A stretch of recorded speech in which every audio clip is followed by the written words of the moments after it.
Hello, everybody, and thank you so much for spending time with me again today. I am super excited today to be chatting with Tree. Tree, could you please tell us a little bit more about your experiences with Upcycle Textiles? Okay, that's a really big question. Um, so honestly, how I got into upcycling, and I think probably a lot of my generation anyway, um, it would have been an easy way to get clothes that I wanted. So when I was younger, I didn't need so many skills to adapt a piece of clothing as I would for if I was to start from scratch. So honestly, it started from me having a skirt that was no longer fashionable and I wanted to adjust the shape of it, or I needed to adjust the size. So that's how that would have started. As part of that, I also found that if I had two jumpers, like they're a bit fuddy-duddy on their own, but I found that if I combined them, it ended up being a much more edgy garment. But I'm still quite young at this stage and not necessarily that experienced. So honestly, it wasn't about the environment, although we didn't really buy clothes like people do today. um, so it was more more of a convenience thing. Mm, Have mm. I answered that well enough, or you want more? Absolutely. No, that was lovely. And your story resonates with me because I'm much the same. I've got a fear of cutting fabric and working from patterns and stuff like that, and it's just much easier for me to work with an existing garment. Yes, although having said that, cutting fabric, cutting a perfectly good garment can be pretty scary Yes. as well, particularly when it's loaded with history, Yes. but it's just not being used in its current state. So it takes a huge leap of faith, I think, more than cutting into flashy fabric to like when I had to cut into my mum's tablecloth. Well, I didn't have to, but we're in lockdown. I became, I'll try not to digress too much, I became her only carer. She'd broken her thigh, kind of. So I only had the resources that were actually in the house. So it was a real, true situation of I didn't have anything else. I had to use what was around me. And fortunately, she had a fantastic drawer full of kind of dowry type items. She's Italian. And in there was a very nice checked 70s tablecloth. The dress is over there actually. And so I genuinely wanted to make, you know, she said, I'm not using it, go on, you do it. Mm. So yeah, I turned it into a dress, which like I said is over there. um, Is it a dress for yeah, yourself to wear? yeah, I'm not going to put it on though. Okay. Well, I mean, I can grab it, should I, or does that Yeah, ruin grab the it. shot? Let's I'll see grab it. it.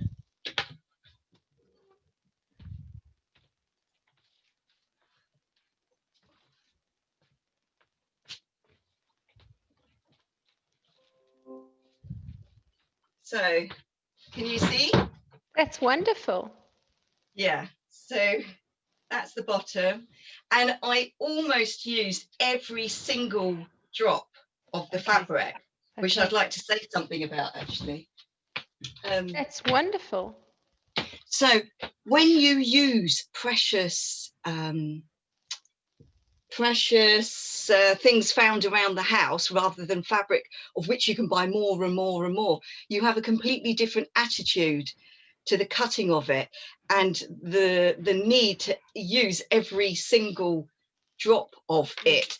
So I probably had a piece about that big left, which is actually just enough for a mask because we're wearing masks and I am, to protect my mum. Yes, so you naturally end up, you know, falling into that whole zero waste thing because you actually don't want to waste any of it because it is so precious. That's such a wonderful insight. Well, it's true. So I've got another item there that's like that, or do you want to see that? Yes, absolutely. Yes, Show us. okay.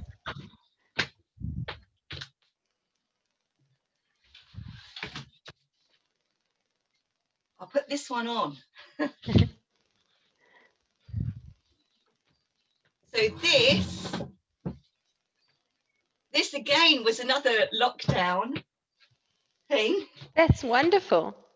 And it's genuinely made out of my mum's, because in the summer months, my mum's old and has been old for a while, whatever old is. She would go like to the Costa del Sol or Tenerife or places like that in the winter. So, because then she didn't feel pain from her arthritis. So this is, I think, I can't remember, 20, 30 years old. It's a tourism towel, beach towel. These are tourism tea towels in here, and that is a tourism tea towel from Madrid as well. But again, I'll tilt it down. You use every single drop of fabric because it's just so precious. I spent probably about 4 weeks deciding about pattern placement and word placements, and about a day making it. What fun. So it's really like building a puzzle. Yes, it really was. It really was. Yes. So how long have you been doing this for? This being so I this way. Yeah. So I've always worked in fashion. So I would have produced collections, so like clothing stuff way back for Liberties, and then I made some furniture which I sold to Liberties. I've also had commissions from George Harrison and done props for films. I've done costume jewelry with Linda Evangelista modeling it in Vogue, and had commissions from Agnes B, and sold and been in French Marie Claire. Is that the question you wanted? Is that how you wanted me to answer that? Absolutely. I'm really loving hearing your journey with textiles. You've clearly been involved in them for a very long time. Gather an idea for a TV program. I'm going to be the new Jamie Oliver, but of the sewing world. Jamie Oliver is a chef, just in case you don't know. Yes. Right, sorry. And he relies upon very simple recipes, but beautiful ingredients. So I thought, yeah. So I want to come up with an idea for a TV program where it's really easy sewing projects, and we rely on beautiful stuff. We go around, we go to the wonderful places where we source our stuff. Sometimes it'll be an antique market, sometimes it would be an amazing haberdashery stall in Southall, or the Queen's fabric shop. And then we go back to the studio and we make something really simple, but it's amazing. But they told me to get lost and go to a shopping channel or set up a YouTube channel. So I set up a YouTube channor 10 years ago, I think. Okay. And are you having fun with your YouTube channel? It's a bit of a sore point with me. So I recently hit 100,000 subscribers.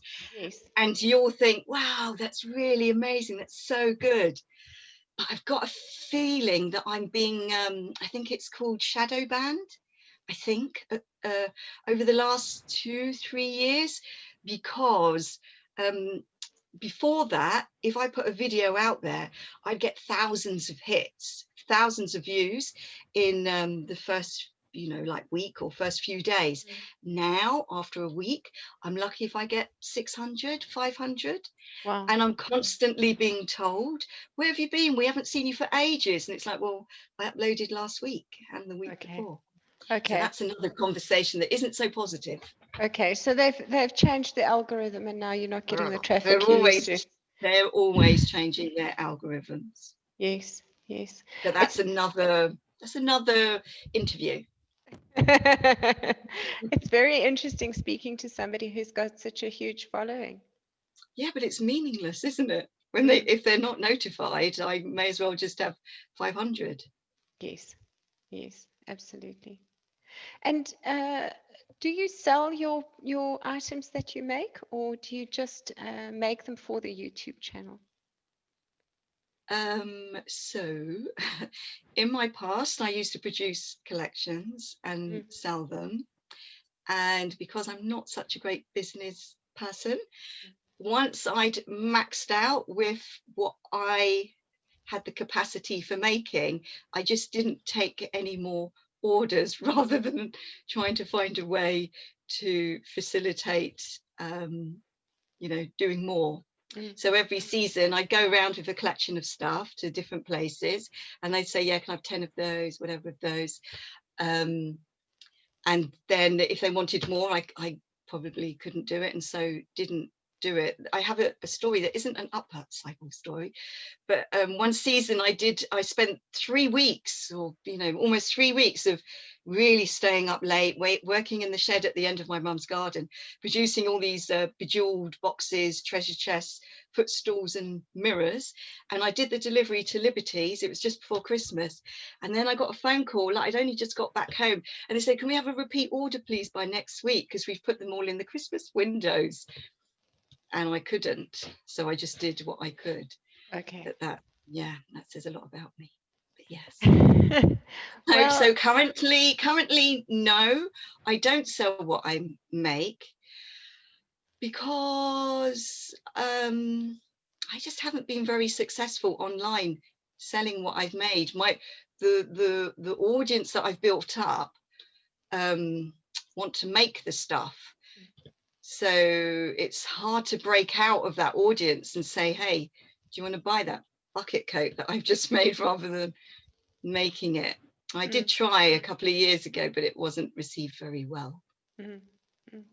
When you say it wasn't received very well, did you get negative pushback?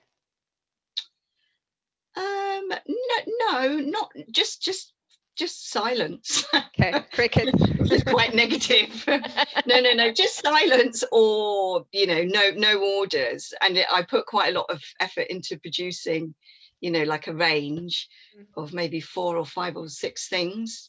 And yeah, and just think, oh, well, waste of time. But it requires a different, you know, you have to get your head into a different space, I think, to sell. Also confidence. I'll show you an upcycled thing. Well, one of. So I don't know how well. So this. That's fabulous. Yeah. So this has always been so well received, and it's made out of men's shirts, obviously. It was done quite a few years ago.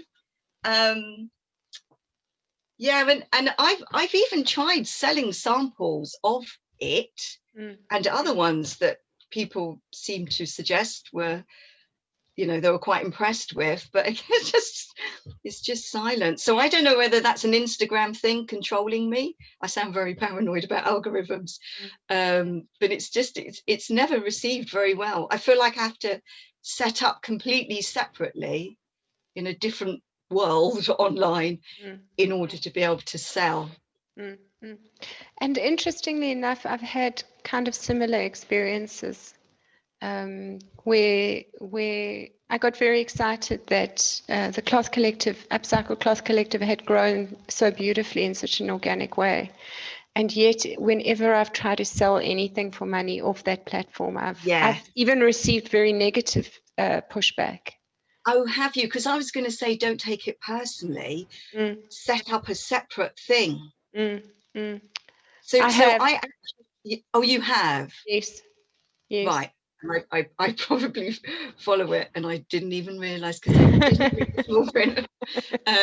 But yes, so I once on, again, it's probably a different discussion, but I once on YouTube, after about 150 free videos, did like an advert video for how to use a t-shirt, trace it off, and then how to use that to create a cowl, you know, like a drapey neck t-shirt. Very simple. And I said, if you go over to my Etsy page, I'm charging £2 for you to watch this 1 hour in-depth video of how to make the pattern, and then you have to do it. Oh, and the people, they were saying, oh, I'm so disappointed. YouTube's meant to be free. Unsubscribe, unsubscribe. I just got like loads and loads of comments saying how disappointed people were. And it's like, well, how much free stuff am I supposed to give you? You know, £2. And yet they'll go and buy a cup of coffee. Anyway, we're getting a bit negative. No, Positive. and I'm enjoying these insights because I was taking some of these things a little bit personally, and I'm glad to hear that Yeah, it's don't. I mean, I can have a techie like Zoomy thing with you. I mean, I don't know. I mean, you are amazingly experienced. Am I thank you. allowed to ask you if Absolutely. questions about, yeah. So when you set it up, the group, did you expect it to have it? What is it, 75,000 No, in the group? no. So what What is it? happened? How many? It's stabilized at 66. Oh, wow, that's Stabilized amazing. at 66. But there again, I've experienced something similar where we don't have the same amount of people joining as we used to. And most of our people who used to join came through the Facebook algorithm, through Facebook suggestions, and somewhere Yeah, along the way that has stopped. Up to yeah. 2/3 of our new member applications these days are fake accounts and bots. Oh, really?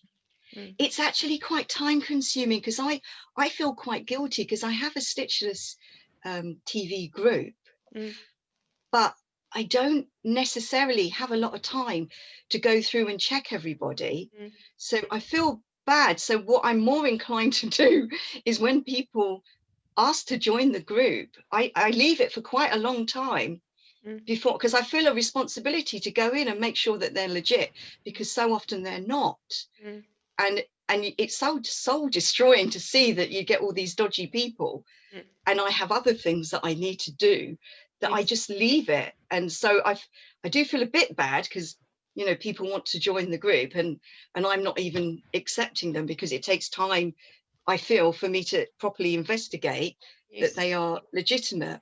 So yes. who does that for your group? We have volunteers. We have So you've volunteers. got admin people. Yes. The group sometimes gets a bit fatigued with me asking for volunteers to help.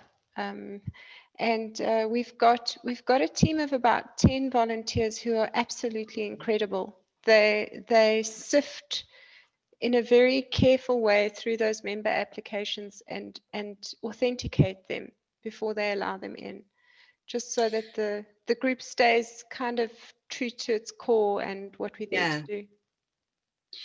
So this is going to sound, don't know what it will sound, not very community based, but how do you incentivize them, or they don't need to be incentivized? For example, I'm not saying I want to do this, I'm just saying, so say somebody sells upcycled clothes. Mm. I don't want it to be offered though to me, but I'm just saying, could you offer them like a month of like monitoring admin stuff in exchange for 2 posts of their stuff where they sell stuff, or are they allowed to post it anyway? So we've always allowed sales posts right from the start of the group. Okay. My reasoning behind that was that I wanted to be allowed to sell from my own group, so I felt it only fair to allow others to do the same. And Okay. also, I have a huge passion for maker sellers. I think that it's a wonderful way of making money, and that there are a lot of people out there who really need the money from their Yeah, handmade no, I know. goods. And there's so Yes. many groups where they're not allowed to sell that, Yes. that I Yes. felt I it would always be.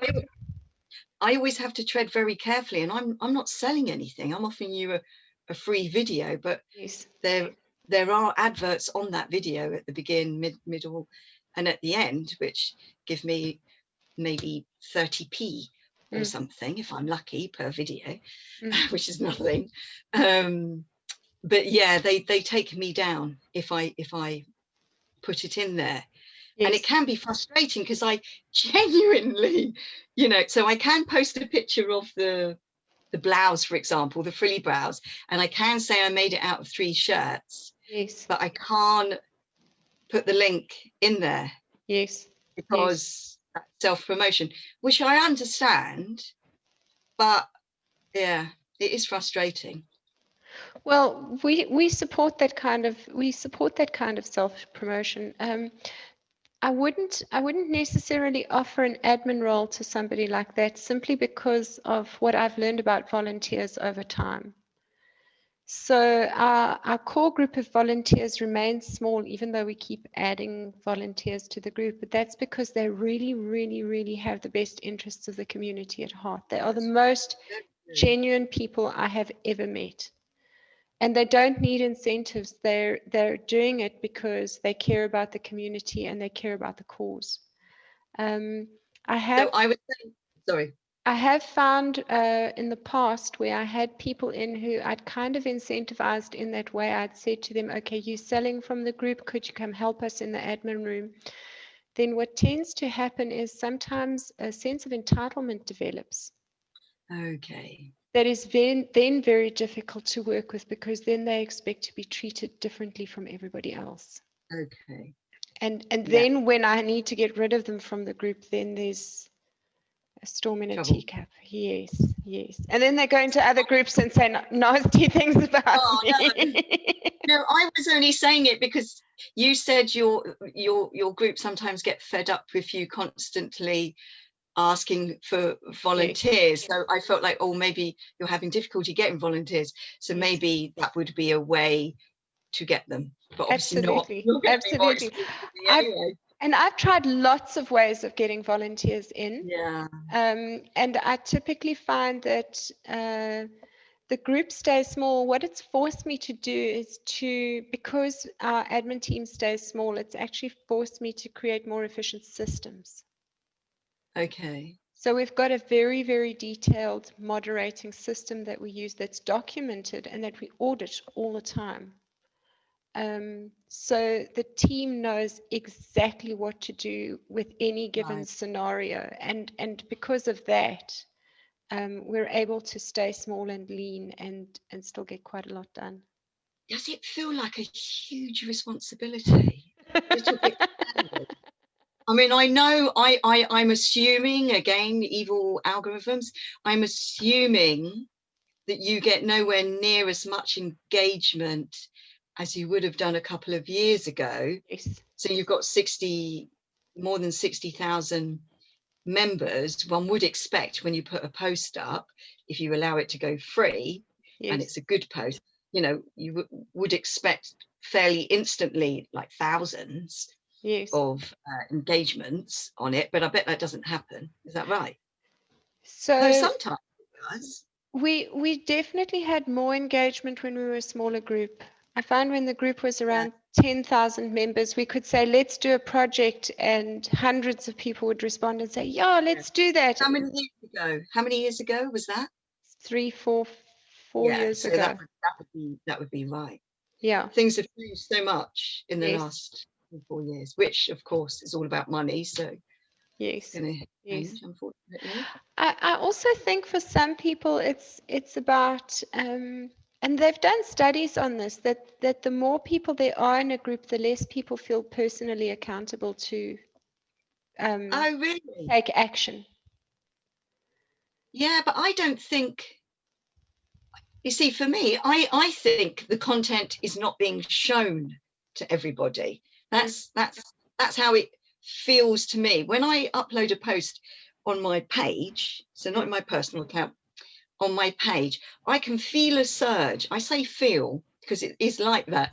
I can feel and see, but I feel a surge. So lots and lots and lots of engagement, and then suddenly it all stops. And yes, it's as if something has intervened. And yes, it's the same on YouTube as well. So in the beginning, and I see it on the graph. So I've uploaded, I feel a surge of engagement, yes, and then it just suddenly stops. And it's like, well, why would it suddenly stop? I mean, I know it's like you're at the top of the pile and then you go down, yes. effectively. There is that as well. But I yeah, I feel like something puts the brakes on it. Anyway, I feel like we need more positive. Let's talk positive. So let's talk about upcycled textiles. Yeah. What, So what's your what's your favorite fabric to work with? in upcycling terms, Oh, any textile. yeah. Well, I wouldn't like to say I have a favorite fabric because I enjoy the challenge. So so this toweling that was on here, Mm, okay, so I'll go a bit close, right? yes. So that's proper toweling, but because it's not made for dressmaking, it had to be seriously stabilized Yes. in places where you needed it to behave, like down Yes. I the was button wondering how stand. you did that. Oh yeah. You iron interfacing on. So Yes. so basically, a lot of people, when they're not very experienced, they miss out on techniques that they think are for when they're more experienced, but they're missing a huge trick. Because basically, if you see it like this, I've said basically a lot, I know. If you've got a fabric that isn't behaving the way you want it to, make it behave the way you want it to by either using bonder web, lightweight, to bond it to a fabric that you do like the way it behaves, like a cotton or a canvas, and then it will behave in that way.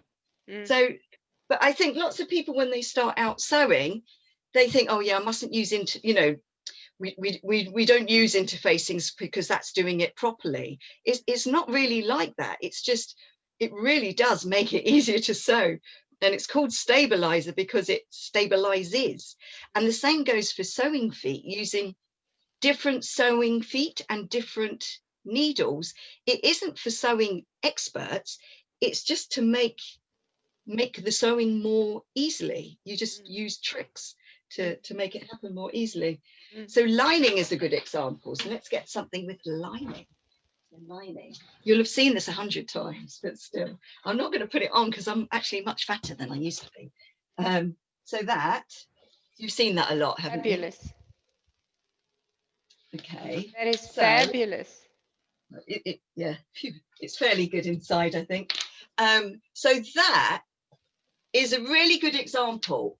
You use linings, line it, just make two of the things, one for the outer, one for the inside. You don't have to do all the facing bits, just make two, and then you don't have to worry about finishing off the inside. So lining isn't for experts, lining is for hiding all those horrible ugly bits that happened because you weren't an experienced sewer. So Those are that's really nice. useful tips. No, but it's true. It's true. So, yeah, right. This is a really good thing. I don't know if you can see that at all. Oh, that's lovely. It's a silhouette. Yeah. And what you do, I've got tutorials for all of these things, but you'll be there all day. I have an upcycle and refashion playlist. So it'd be much easier to go into that. So I'll talk about that at the end.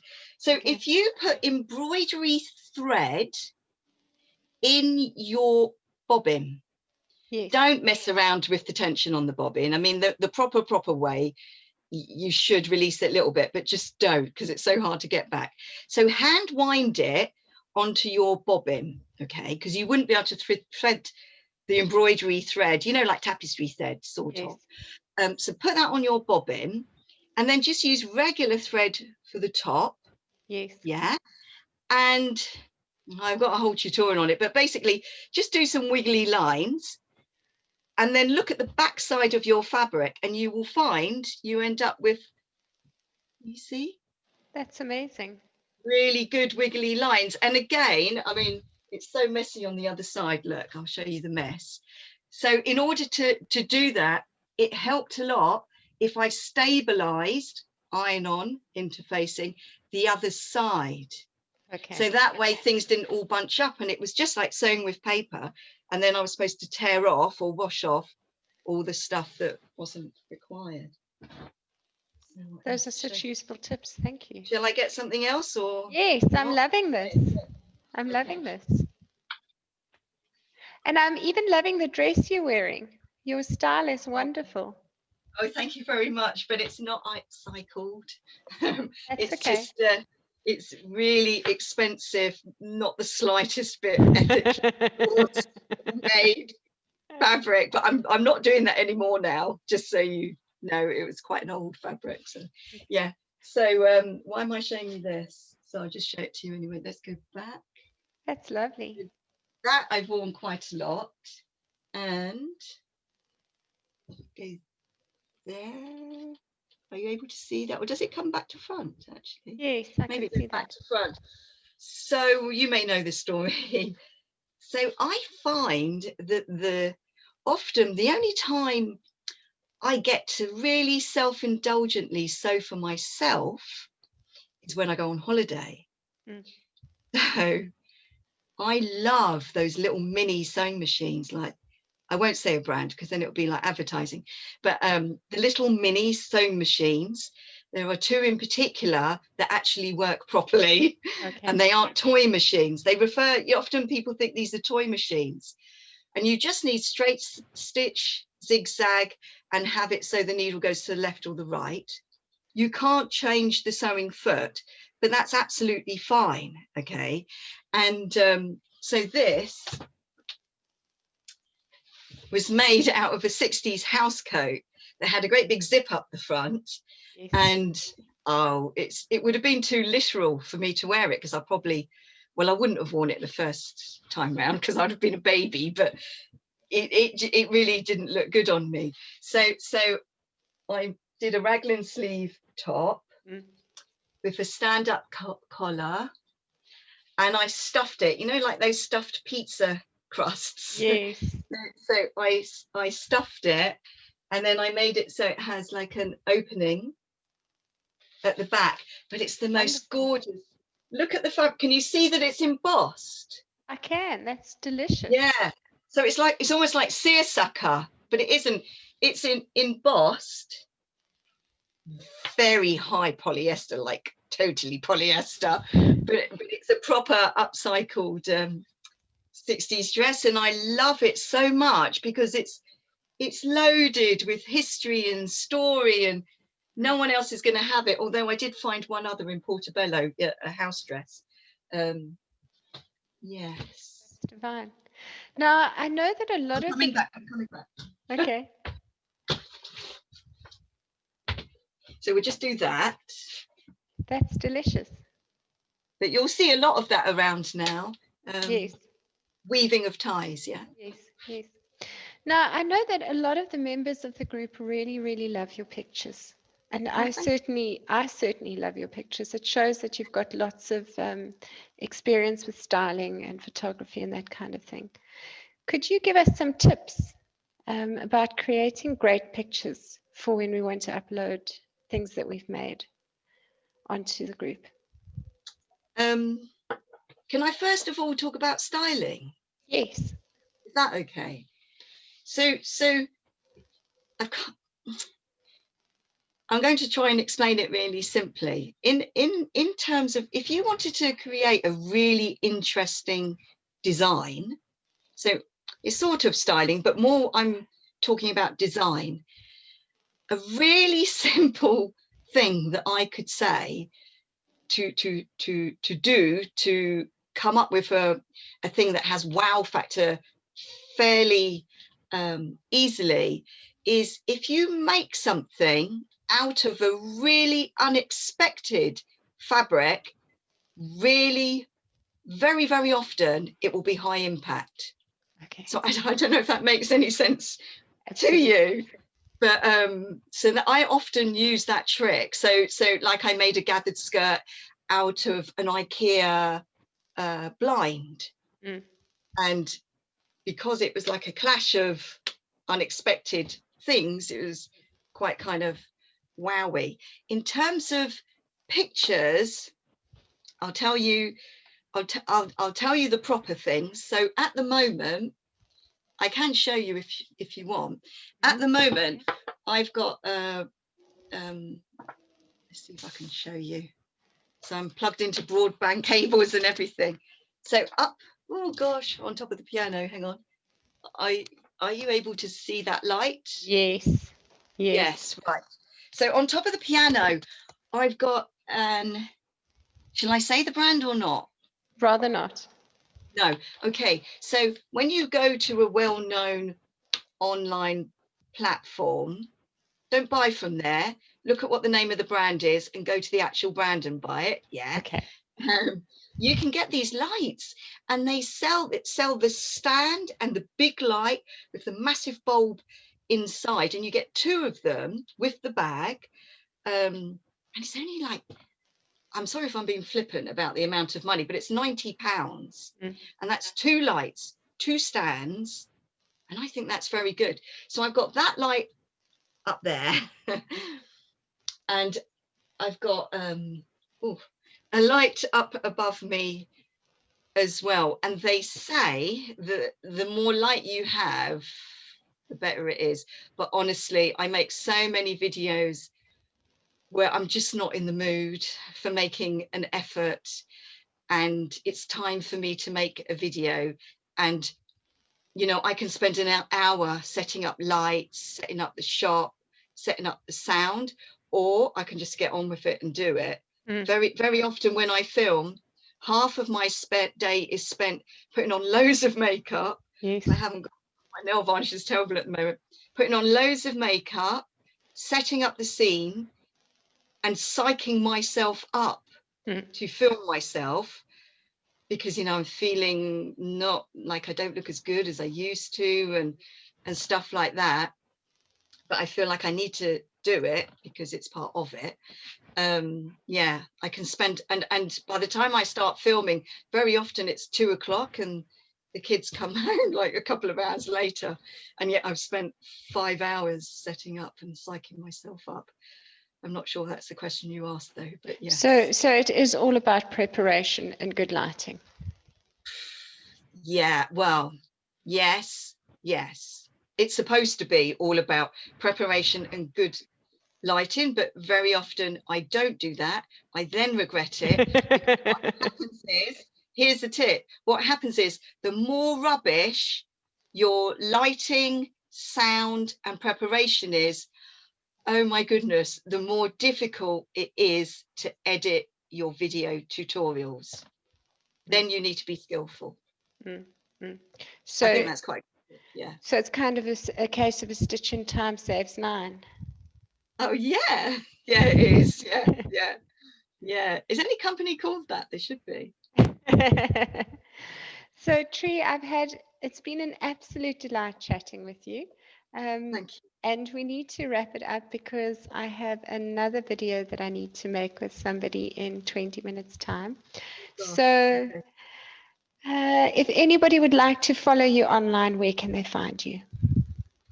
So at the moment I haven't got a website, which is a disaster.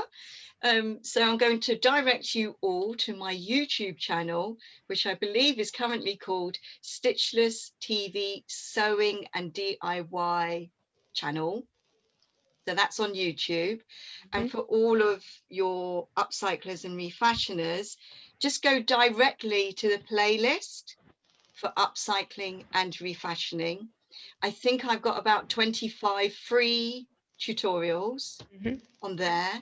On Instagram, it's stitchless_TV. That's on Instagram, which I mainly exist. And then on Facebook, I think I'm called Stitchless TV Sewing Channel, I think. Okay. Yes. Okay, and what I'll do is I will put all of those direct links into the description of this video so that people can just click directly through. Thank you very much. Thank you so much for your time. It's been an absolute delight chatting with you today. Thank you.